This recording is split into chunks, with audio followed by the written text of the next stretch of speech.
UK Prime Minister Rishi Sunak has announced $4.7 billion in military funding for Ukraine, saying the UK's support for its war effort will not falter. He has travelled to Kyiv this week to meet Ukraine's President Volodymyr Zelensky and finalise a security cooperation agreement. Rishi Sunak's visit to Kyiv sends a very strong signal to Moscow that despite events in the Middle East, the UK will not and has not forgotten about Ukraine. Rishi Sunak has signed a bilateral security arrangement which promises ongoing cooperation, military training, intelligence sharing with Ukraine now and looking ahead to Ukraine's possible accession to NATO. And he has also committed £2.5 billion in military aid, which is more than the UK has promised over the last 2 years, £200 million more.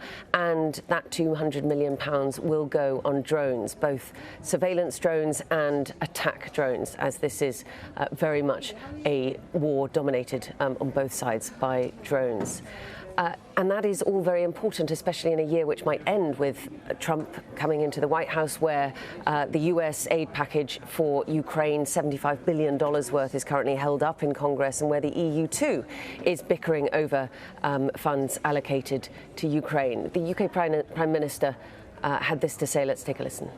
The aid that we've got in place already runs through to the early part of this year, so we're acting in advance of that expiring with a new commitment of £2.5 billion, more than we've provided in previous years. That represents the seriousness of the situation here and our determination to stand with Ukraine. Vladimir Putin needs to recognise we're not going anywhere. I'm here with one clear message: the United Kingdom stands with Ukraine.